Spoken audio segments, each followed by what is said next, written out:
ایران صہیونیوں کی نیندیں حرام کر دے گا، اپنے ہر ایک شہید کا انتقام لیں گے، قومی خود مختاری کی خلاف ورزی کو اسرائیل غاصب کا ناقابل معافی جرم بنائیں گے۔ ایران سے جنگ چھیڑنا شیر کی دم سے کھیلنے کے مترادف ہے۔ یہ ایک ملت کی آواز ہے جو دنیا کو گواہ بنا رہی ہے کہ ہم نے جنگ کی ابتدا نہیں کی مگر اختتام ایران کے ہاتھوں ہی لکھا جائے گا۔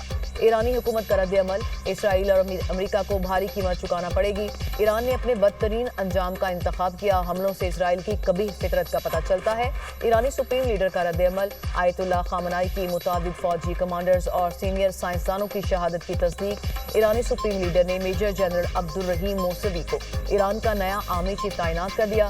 جنرل احمد واحدی پاسداران انقلاب گارڈز کے کمانڈر ان چیف مقرر۔ ایران نے پورے ملک میں ایمرجنسی نافذ کر دی، فضائی حدود تا حکم ثانی بند۔ عراق، اردن اور شام کی فضائی حدود بھی بند کر دی گئیں۔ ایران کا اقوام متحدہ کی سلامتی کونسل کا ہنگامی اجلاس بلانے کا مطالبہ۔ ایرانی مشن کا اقوام متحدہ کے سیکرٹری جنرل کو خط۔ ایرانی شہر قم کی مسجد پر انتقام کا سرخ پرچم لہرا دیا گیا، اور ایرانی صدر مسعود پزشکیان نے کہا کہ ایرانی عوام ملک کی قیادت پر بھروسہ رکھیں، عوام قیادت کے ساتھ کھڑے ہیں، اسرائیل کو احمقانہ اقدام پر پچھتانا ہوگا۔